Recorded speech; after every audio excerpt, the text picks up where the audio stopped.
ఈరోజు దేవుని వాగ్దానం 111వ కీర్తన 4వ వచనం. యెహోవా దయాదాక్షిణ్యపూర్ణుడు, యెహోవా దయాదాక్షిణ్యపూర్ణుడు. ఆయన తన ఆశ్చర్య కార్యములకు జ్ఞాపకార్థ సూచనను నియమించి ఉన్నాడు. యెహోవా దయాదాక్షిణ్యపూర్ణుడు. రాజైన దావీదు ఈ కీర్తనను రచించినట్లు మనం గమనిస్తాం.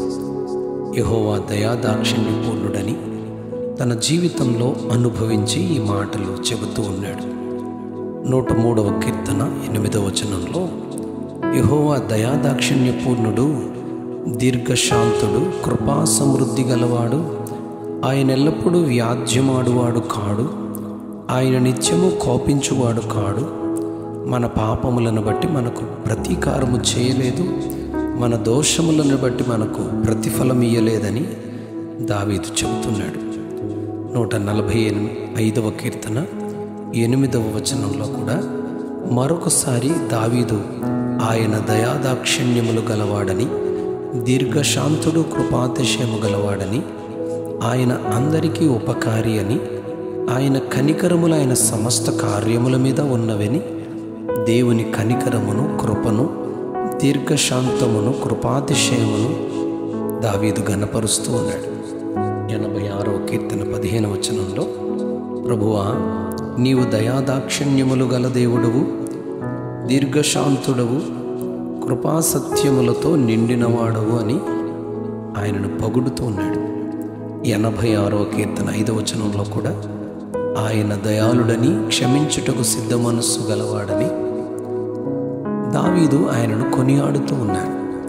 78వ కీర్తన 38వ వచనంలో ఆయన వాత్సల్య సంపూర్ణుడై వారిని నశింపచేయక వారి దోషము పరిహరించువాడు, తన ఉగ్రతను రేపుకొనక పలుమారు కోపమును అణుచుకొనువాడు అని ఆయన బోధిస్తూ ఉన్నాడు.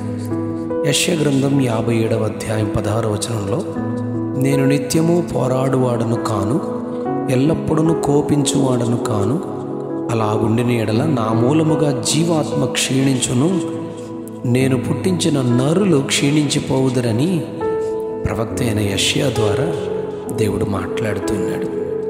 రాజైన దావీదు 2వ సమూయేలు 11వ అధ్యాయం 2వ వచనంలో ప్రొద్దు గ్రుంకిన వేళ చూడరాని దృశ్యమును చూచి చేయరాని నేరము చేసి తన పాపము కప్పిపుచ్చుకొనుటకు ఒక క్షమించరాని పొరపాటు చేసి దేవునికి విరోధముగా క్రియలు చేసిన దావీదు నొద్దకు ప్రవక్త అయిన నాతానును దేవుడు పంపించి గద్దించినప్పుడు తన పరుపు తేలిపోవునంతగా కన్నీరు విడిచి క్షమాపణను వేడుకొనిన కారణంతో దావీదును మరలా ఆయన దయాదాక్షిణ్యములు చూపి క్షమించినట్లుగా గ్రంథంలో చదువుతాం.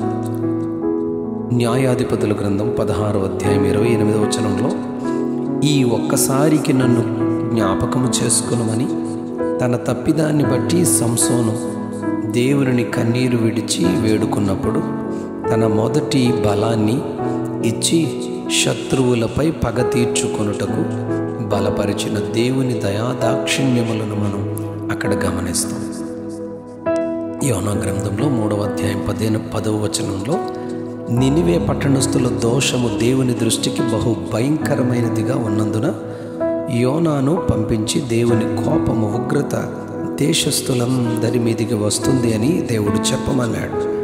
రాజు మొదలుకొని ప్రజలందరూ పశువులు, ఎద్దులు, గొర్రెలు మేతమయ్యకుండా నీళ్లు త్రాగకుండా 3 దినములు ఉపవాసము చాటించి గోనె పట్ట కట్టుకొని తమ బలత్కారమును మానివేసి మనపూర్వకముగా దేవునిని వేడుకున్నప్పుడు వారి క్రియలను దేవుడు చూచి పశ్చాత్తాపుడై వారికి చేయుదునని తాను చెప్పిన కీడును చేయక మానెను అని అక్కడ చెప్పబడింది. ఇదే దేవుని దయాదాక్షిణ్యములు. తప్పుదిద్దుకునే వారికి, మనసు మార్చుకునే వారికి, పాపము విడిచిపెట్టే వారికి ఆయన తప్పక తన దయాదాక్షిణ్యములు చూపు దేవుడై ఉన్నాడు. యోవేలు గ్రంథం 2వ అధ్యాయం 13వ వచనంలో దేవుడైన యెహోవా కరుణావాత్సల్యములు గలవాడును, దీర్ఘశాంతియు, శాంతమూర్తియు, అత్యంత కృపగలవాడునయుండి తాను చేయనుద్దేశించిన కీడు చేయక పశ్చాత్తప్తుడు అగును గనుక మీ వస్త్రములను గాక మీ హృదయములను చింపుకొని ఆయన తట్టు తిరుగుమని ప్రవక్త దేవుని ప్రజలను హెచ్చరిస్తున్నాడు. ఆయన దయాదాక్షిణ్యపూర్ణుడు గనుక క్షమించునని వారిని ప్రేమతో దేవుని యొద్దకు పిలుస్తూ ఉన్నాడు ప్రవక్త అయిన యోవేలు. ఆయన దయాదాక్షిణ్యముల కొరకు మనమును క్షమింపుమని వేడుకొని పాపము నుండి ఉగ్రత నుండి తప్పించబడి క్షమింపబడి దేవుని కొరకు సాగిపోవుటకు తన కృపను సమృద్ధిగా మనకు అనుగ్రహించును గాక. ఆమెన్, ఆమెన్, ఆమెన్. యెహోవా దయాదాక్షిణ్యపూర్ణుడు, యెహోవా దయాదాక్షిణ్యపూర్ణుడు. ఆమెన్.